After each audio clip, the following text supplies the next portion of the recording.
Hello everyone, and welcome to our playthrough of the DMX version 3. There's still Dino Tigermon and Hexablaumon, but I have to get them to certain levels.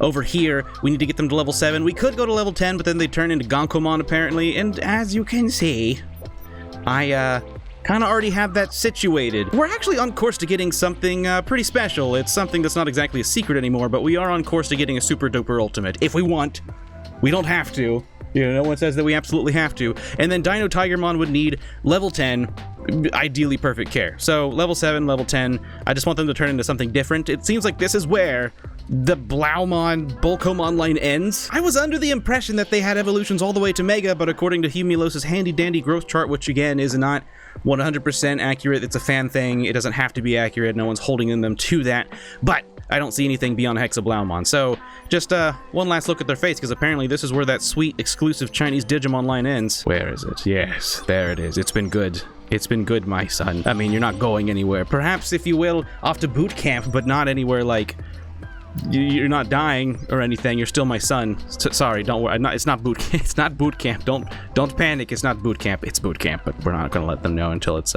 they're in the door and on the way, because I don't want them to explode me with whatever their attack is. What's Hexablaumon's attack? Okay, it looks like it's a lot of ice attacks, and frankly, summer's on its way, and I hate it. So never mind. You know what? You're going to boot camp. Please freeze me, please. I don't like sweating. It's supposed to be spring.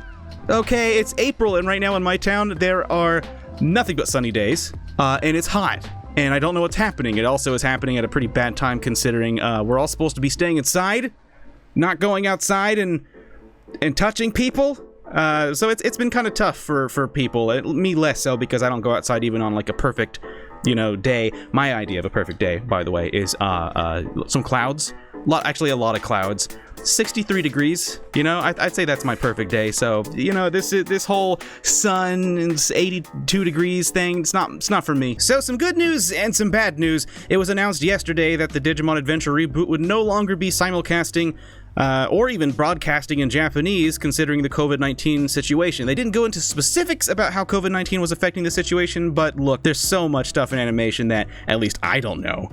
Okay, so I'm just gonna trust them. It's a pity, though. I was really looking forward to seeing where we were going, because we were finally getting into the digital world. We were getting friends and stuff, and we got past that. I feel like the first 2 episodes, while flashy, story-wise were a little basic, You get Tai, you get Izzy, you get Matt, you get Yamato, and I was looking forward to seeing more. I was looking forward to seeing them maybe slow down for 3 seconds and, I don't know, make the characters interact a bit, other than like plot-driven stuff. It is very, very plot-driven so far, this reboot, and that's not a bad thing necessarily. I'm just used to there being more shenanigans and goofs, I suppose, but again, that's only 2 episodes in. I can't really pass a judgment on it, and now I won't be able to for a long time, so yeah. On the plus side, though, Digimon Adventure Last Evolution Kizuna, that movie, the one that kept getting canceled because of coronavirus, and then it was officially full-blown postponed, it will be releasing in the US on July 7th of this year on DVD and Blu-ray. So that's something. We at least have something to look forward to as far as video and all that goes. It's not as good as a theater, I get that. I'd really rather like to have seen that in the big screen and whatnot, but, okay, I guess get close to your television, turn off all the lights, hire a teenager to come in and sit behind you. One of those like 15-year-old Digimon fans who I'm sure exist. Probably, it's probably not just us 30-year-olds, right, guys? Am I right? You pay them to sit behind you. You pay them to pick apart every little piece of the movie that you're watching, and I guess get some popcorn. I don't know. You can kind of recreate the experience. Look, it's not ideal. None of this is ideal. Really, none of this situation in general, even outside of the Digimon situation, has been ideal. And that's kind of why I've been away for a bit. Partially it was because I'm trying to let my stupid hand heal. It's not for some reason. Like, it kind of still hurts and I can't do certain things with it, and I'm just like, it feels like it's getting better, but it's still not great. Anyway, that aside, yeah, this weekend I just forced myself to have a weekend, spent some time with the family, was doing what I can to keep us all from going nuts. I've also been spending a lot of time hand washing laundry, because we have an on-site laundry facility, but I'm not going in there.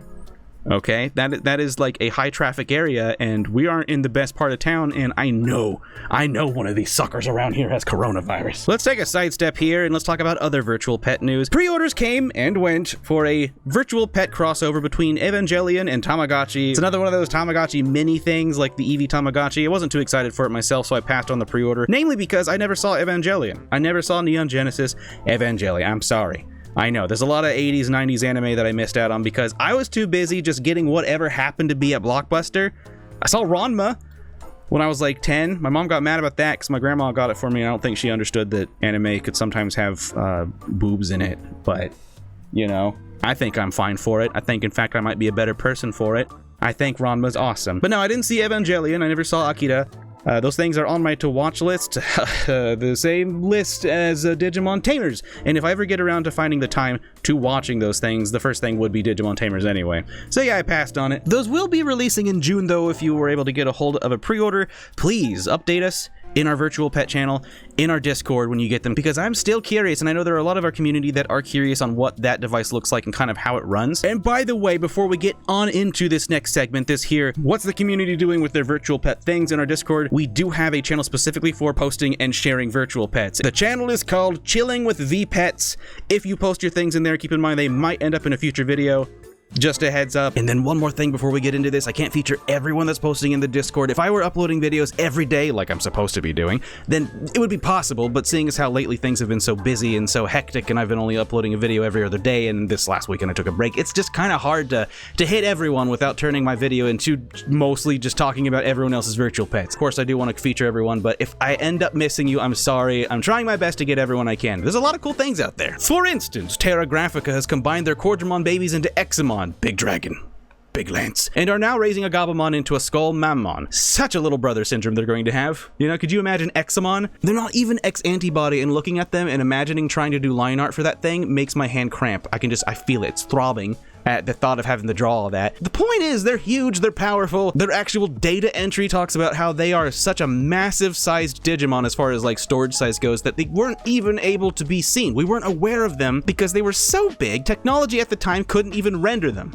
And then yeah, you flash forward a few decades, I guess, and now we're able to zoom out, so to speak, enough to realize, oh, that's a big dragon with a big lance. So imagine that, but then also you're Gabumon, and you're like, oh, hello, I am Gabumon. I made macaroni art. Oh, that's a big dragon with a big lance. When I say in your big brother shadow, I mean like you're in the shadow. You would have to put in quite an effort to get out of the shadow, physically. Alex has Examon X, big dragon, big sword. I guess he threw in the lance and decided to try out a sword, and then a bunch of flaming swords, because that's another thing that happens whenever you become an X-antibody Digimon. You get a whole lot of like energy weapons. I see that a lot, I guess. I don't know. Examon X, though, is really amazing. They're basically Examon, but they've got armor on them, and yes, they switched out their lance for some kind of double-sided lightsaber sword. Iaitama, who corrected me and told me that their name is pronounced Laitama, sorry about that, posted a family picture with Tamas in it. They have Ophanimon Fall Down Mode X, Cherubimon Virtue X, Mamechi, and another Tama that I can't see in this light, and I don't know which device that is, but it kind of looks like a fat Memechi. I think that might be a fat Memechi. Anyway, I always love seeing pictures of Thomas. Lethargy has War Greymon and Marine Angemon, a fan fave Marine Angemon I've noticed, but I don't understand them. It's the whole, they're ultimate, but they're small. I mean, I guess it's all just data when it comes to Digimon. Maybe I've been ruined by logic and evolution, you know, real evolution, but I see very small, simple thing, and I think, how? But yeah, you know, I'm not going to pull the thread too much. Like I said, Marine Angemon has a lot of fans, and I think they might know where I live. That doggo is currently taking on the monumental task of raising the Rust Tyrannomon to 30 days. How do you do that? I know it's possible, you just gotta watch them constantly, but whew, I get my Digimon up to 10 days old and I'm like, oh, it's slightly more difficult to take care of them. I suppose it's time to let them go. I mean, for the sake of the show, whenever they're trying to die, I let them die because, you know, we want to see like the next Digimon. But even in real life, I wouldn't really keep them alive too long. I think back when I ran Tamagotchis, I would try to keep them alive as long as possible, and I think the furthest I ever got was like 23 days. But I was a child that refused to do homework and had yet to discover Harvest Moon. So yeah, a lot of time on my hands back then. Radio 0810 is working toward Omegamon Alter S, very popular mon I've noticed, and they're keeping them company at work. Omegamon Alter S is interesting, I'll grant you, because you got to get a Crescarurumon, and then I can't remember the variant of Greymon that you need to get, but it's basically alternative version of Omegamon. I guess that's probably where the alter part of the name comes from, huh? Wow, I'm so sad about Digimon Adventure Reboot. It was so good. It was I hope it comes back, and I hope it continues to be good. Obviously, I guess obvious statement 2020, but maybe they're putting things off because they're having trouble keeping up with the workload. I mean, even if it's just, you could say like, oh, they could work from home, but like it's probably hard for that kind of thing. And speaking as someone who has someone in their household who is working from home, on a company allotted laptop kind of thing, it's harder. Usually for security purposes, they'll make you sign in through a VPN, and so that way it's harder to get hacked, it's harder for the company's details to be breached and all that kind of stuff. It makes the work a lot slower. And even then, if you don't have your supervisors right down the hallway, it can be hard to make certain decisions, and it can be difficult to get those in a timely manner. So consider this before one raises the pitchfork. I'm not accusing any of you doing that. I don't think a single viewer that I've seen has ever been that kind of fan in it, which, by the way, I appreciate that about y'all. I'd like to say it's partially my influence on you as the official, unofficial digital pet boy. But imagine, if you will, a timeline in which they did not put it off. Imagine a timeline, if you will, where they tried to push through and we ended up with rushed animation, direction, writing, and whatnot, and it wasn't so great. So, was that thing that Gandalf said, good rushed game is never good? Yeah, I think he said that. So, again, level 7, level 10. In fact, I probably need to get that done here within the next few hours. I'm surprised they haven't evolved by now, actually. That's all for today, folks. Everyone, thanks for hanging out. Thanks, patrons, for supporting this channel, especially Nobro, Shifter, Dogtrainer89, Cookieface, Iron, Possum, and Kitsy Fluff. Thank you for your support, everyone. I really appreciate you all so much. And we'll see y'all next time. Have a good one.